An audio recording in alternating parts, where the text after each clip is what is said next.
The air in his late wife's parents' house was always thick with the scent of lemon polish and unspoken grief. Kieran stood by the window, a paper plate of food he hadn't touched growing cold in his hand. It was the third anniversary of Lena's passing, a day that felt less like a memorial and more like a performance of sorrow he was expected to stage. He watched his daughter Amara, her beaded braids clicking softly as she showed her grandmother a drawing of a lopsided butterfly. She was the only real thing in the room. From the kitchen, the murmur of voices grew sharper. It was Chloe, Lena's younger sister. Her voice was a familiar instrument of sweet-toned condescension. He didn't mean to listen, but the sound of his own name caught him like a fishhook. "He's a good man, of course," Chloe was saying to a cousin. "Solid, dependable. But you know Lena. She was all fire and dreams. After that first fiancé broke her heart, she just wanted stability. Someone who wouldn't leave." A pause. The clink of ice in a glass. "Lena loved him. I know she did," Chloe continued, her voice dropping into a confidential, pitying whisper that scraped Kieran raw. "But he was her project, her safe place. She told me once, late at night, that he was the kind of man who would build a house brick by brick, but he'd never think to look at the stars. He was her anchor, she said, not her wings." The paper plate buckled in Kieran's grip. An anchor, a project, a safe place. The words weren't just insults. They were confirmations of a deep, quiet dread he had carried for years. He had known in some corner of his heart that Lena's love for him had been a different shape than his for her. His was a cathedral. Hers, a cottage built to shelter her from a storm. He had worked 3 jobs, not just to provide, but to be worthy, to build a life so secure she would never feel the winds of her past again. He thought he was building a kingdom for his queen. But he was just the foundation. Necessary, buried, and unseen. The world outside the polished window blurred. He felt a small, warm hand slide into his. Amara looked up, her dark eyes wide and perceptive. "Daddy, your face is sad." He forced a smile that felt like cracking plaster. "Just thinking, sweet pea." He looked at his daughter, the perfect, beautiful fusion of him and a woman who might have only seen him as a means to an end. And in that moment, standing in a house that was never his home, a quiet understanding settled over him. His life had been about survival for so long, about being the anchor, that he had forgotten what it felt like to be the ship. He was about to be turned upside down. The first alarm screamed at 4:15 a.m., a brutal summons from the shallow depths of his sleep. For a moment, Kieran lay still, the ghost of Chloe's words clinging to him in the pre-dawn dark.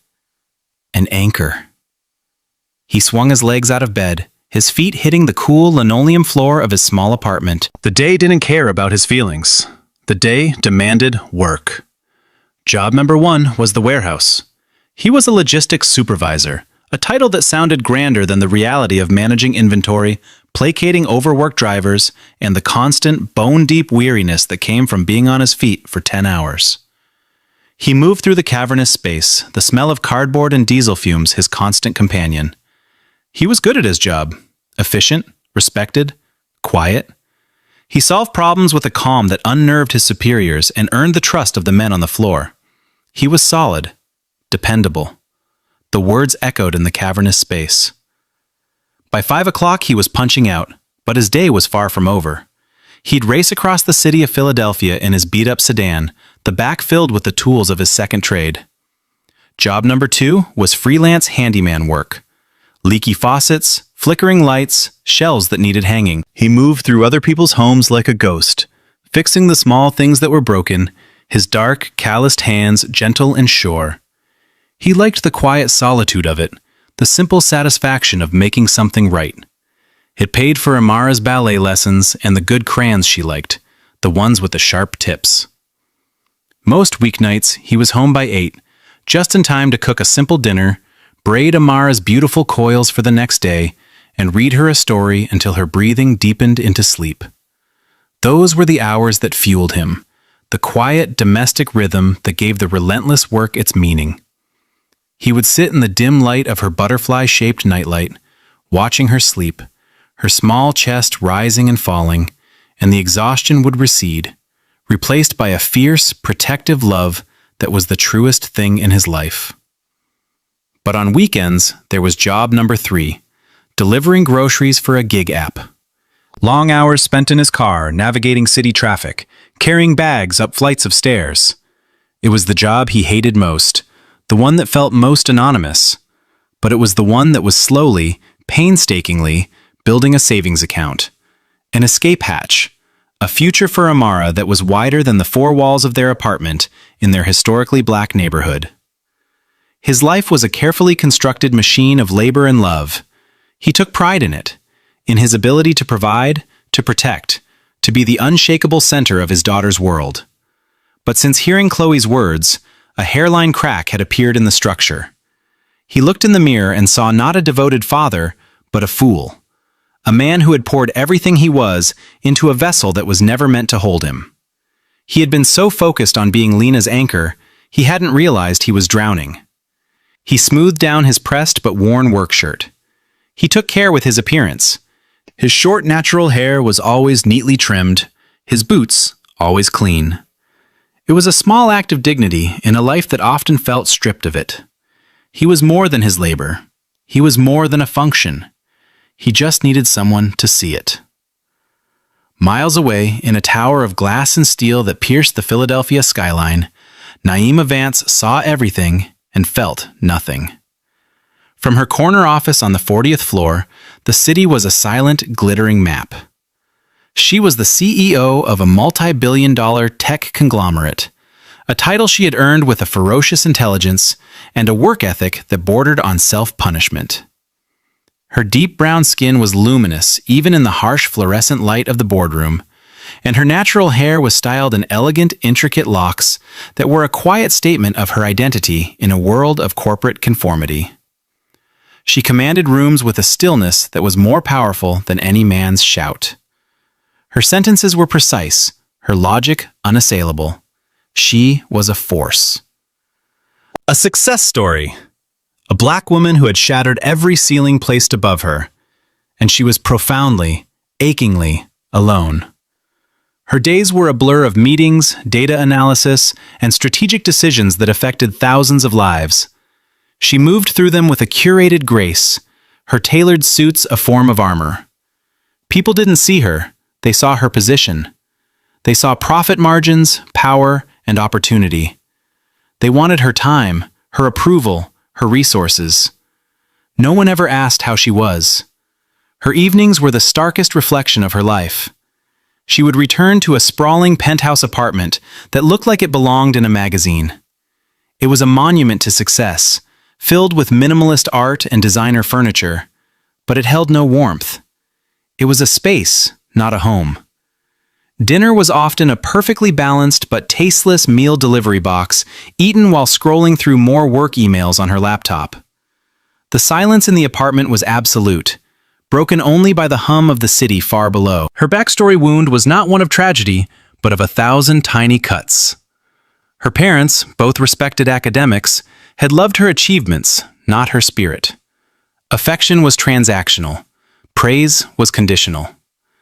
She had been engaged once to a charismatic entrepreneur who, she later discovered, had been more in love with the idea of a merger between their 2 dynasties than with the woman herself. He spoke of their future as if it were a quarterly earnings report. When she broke it off, he hadn't seemed heartbroken, merely inconvenienced. She had built walls so high and so thick that no one could hurt her, but she had also locked herself inside. She had every trapping of a successful life, but none of its substance. She had forgotten the feeling of a genuine, uncalculated laugh.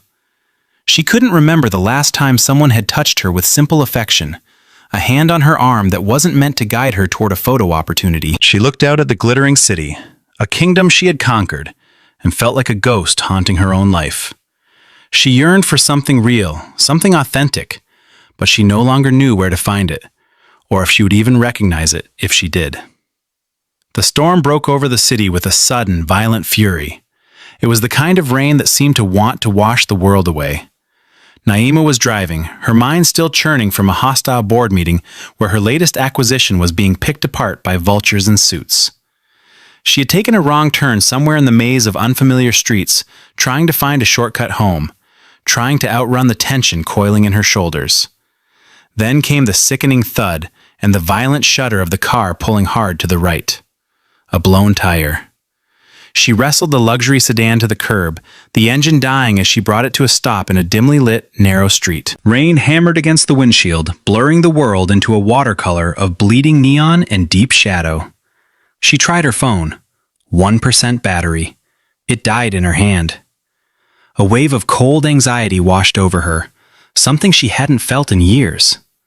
She was Naima Vance. She did not get stranded. She did not lose control. Yet here she was, trapped in a metal box, wearing a $4,000 suit, utterly helpless. Headlights swept across her car, and a battered sedan pulled up behind her. A man got out. He was tall, broad-shouldered, his dark skin slick with rain. He wore work boots and a simple jacket, and he carried a heavy-looking tool bag.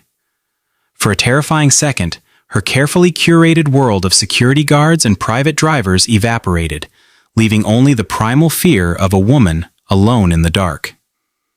He approached her window slowly, keeping a respectful distance. He didn't peer in, just stood with his hands visible. He had a kind face, she noticed, lined with a weariness that seemed etched into his very bones. He raised his voice to be heard over the deluge. "You okay in there? Looks like you've got a flat." His voice was calm, grounded, not threatening. She rolled the window down a crack, the scent of rain and wet asphalt filling the car. "Yes, my tire. It's blown." "I can see that," he said, a hint of a gentle smile in his tone. He gestured with his head. "The spare on this model is tricky if you don't know the mechanism, and this is no weather to be learning. My place is just there, at the end of the block. You can wait inside in the warm and call a car service. The streets are probably starting to flood anyway." Her mind, trained to assess risk and calculate outcomes, screamed at her not to trust him, to stay in the locked car. But something in his eyes, a quiet, straightforward decency, cut through the noise. He wasn't looking at her expensive car or her tailored clothes. He was looking at a person stuck in the rain. She made a decision based on something other than logic. She made it based on instinct. "Okay," she said, her voice smaller than she intended. He just nodded. "I'm Kieran, by the way." He waited for her to get out, holding his large jacket over her head to shield her from the worst of the downpour as they made a quick dash for the door of a modest brick apartment building. The gesture was so simple, so unexpectedly chivalrous, it left her momentarily speechless. He unlocked the door and led her into a small, warm, and blessedly dry hallway. And from that moment, the carefully constructed world of Naima Vance began to crumble. The apartment was small, but it was alive. The air smelled of cinnamon and something savory simmering on the stove. The walls were covered in a chaotic, joyful gallery of a child's artwork. Vibrant scribbles of suns with smiling faces, stick figures, and dozens of butterflies. It was the absolute antithesis of her own sterile penthouse. It was a home. "Sorry about the mess," Kieran said, though it wasn't messy, just lived in. "My daughter's a budding artist." He took her soaked jacket and hung it on a hook by the door. "Please, have a seat. I'll get you a towel." Naima stood awkwardly in the center of the living room, feeling like a creature from another planet. Her silk blouse was damp, her expensive leather shoes were ruined. A small girl with her hair in beautiful coils and bright, curious eyes peeked out from a doorway. This had to be Amara. "Daddy, who's the wet lady?" the girl asked, her voice clear and unfiltered. I'm sorry, I didn't get your name," Kieran said, returning with a fluffy towel. "Naima," she managed to say. "This is Naima," he told his daughter. "Her car had some trouble. She's going to wait with us for a little while." Amara stepped forward, her gaze unnervingly direct. She tilted her head. "Why are your eyes sad?" Naima was floored. No adult had ever asked her that. They asked about market projections and growth strategies. A 6-year-old girl had seen straight through the armor to the lonely woman inside. "I'm just tired," Naima deflected, but the girl's perception had already found its mark. Kieran handed Naima a steaming mug. "Ginger tea," he said. My late wife, used to say it could solve almost anything." The mention of his wife was quiet, a soft note of sorrow in his calm voice. Naima took the mug, the warmth seeping into her frozen hands. She sat on the edge of the slightly worn sofa, and as the simple, unconditional kindness of the moment washed over her, a dry towel, a warm drink, shelter from a storm, offered by a stranger who wanted nothing in return, something inside her broke. A single hot tear escaped and traced a path down her cheek. Then another. She turned her head away, mortified, but Kieran had already seen. He didn't say a word. He just placed a box of tissues on the coffee table beside her and went to check on the dinner, giving her the dignity of a moment to compose herself. The next morning, Naima sent a courier to his address with a check for an amount that would have been life-changing for him. It was her way of restoring the transactional balance of her world. Kindness for money, a problem solved. By the afternoon, the same courier returned to her office with the check, torn neatly in half, accompanied by a note written in a steady, clean hand on a piece of notebook paper. "I'm glad you got home safe. You don't owe me anything." Naima stared at the 2 pieces of the check. It was the most profound rejection she had ever experienced. He didn't want her money. He didn't want her influence. He had simply been kind. The realization shook her to her core. She had to see him again. She manufactured a reason, a brilliant and plausible one. Her company was opening a new distribution center on the outskirts of the city. They needed a short-term logistics consultant with on-the-ground experience. His resume, which she had her assistant discreetly pull, showed a decade of exactly that. She called him herself, her voice all business, and offered him the contract. The pay was exorbitant, the hours flexible. He was hesitant, suspicious of the sudden good fortune. "Why me?" he asked, his voice direct. "Because your experience is a perfect fit for the project," she lied smoothly. "And because I believe in repaying decency with opportunity." He accepted. And just like that, she had a reason to be in his world. Their meeting started in her sterile boardroom. Kieran, in his best pressed shirt, was quiet, intelligent, and deeply competent. He offered insights that her Ivy League-educated team had missed entirely. He saw the human element in the complex machine of supply chain, but it was the meetings she engineered outside of the office that slowly began to change everything.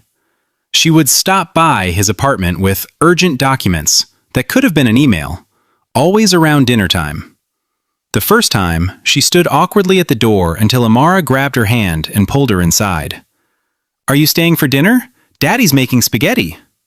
She stayed. The spaghetti was simple and perfect. Afterwards, Amara insisted on showing Naima her most prized possession, a scrapbook filled with pictures and drawings of butterflies. "This is a monarch," she explained, her small finger tracing the outline. "They fly thousands of miles. Daddy says they're stronger than they look." Naima felt a pang of recognition. Another weekend, she arrived on a Saturday morning with a box of donuts as a pretense. Kieran was in the kitchen, attempting to make pancakes. A cloud of smoke was beginning to form.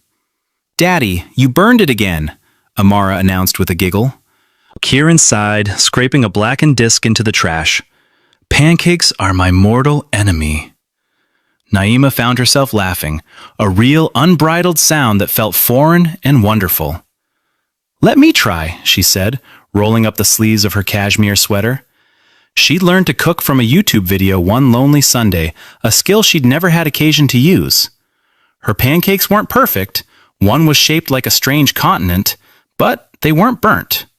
They sat at the small kitchen table, the 3 of them, eating slightly misshapen pancakes with syrup, and for the first time in over a decade, Naima felt a flicker of simple, uncomplicated joy. She was not a CEO. She was not a powerhouse. She was just Naima, a woman eating breakfast with a kind man and his delightful daughter. Each small domestic act was a gentle chisel, chipping away at the marble walls she had built around her heart. The evenings grew longer, the conversations deeper. One night, after Amara was asleep, they sat on his small balcony, the city lights twinkling below. He told her about Lena, about his grief, and finally, about the words he had overheard. "I spent all these years thinking I was building a fortress for her," he said, his voice low and rough with emotion, "only to find out I was just one of the bricks." Naima felt his pain as if it were her own. It resonated with the deep loneliness she carried. She, in turn, told him about her parents, about her ex-fiancé, about the crushing weight of being valued only for her utility. "He once told me I was his greatest asset," she said with a bitter smile. "Not his greatest love, his asset." They sat in the shared silence of their wounds, two people from vastly different worlds who had been made to feel invisible in the exact same way. In his small, cluttered apartment, surrounded by the evidence of a life lived with love and struggle, Naima felt more seen than she ever had in her palace of glass and steel. He saw past the CEO to the woman beneath, and she saw past the tired worker to the quiet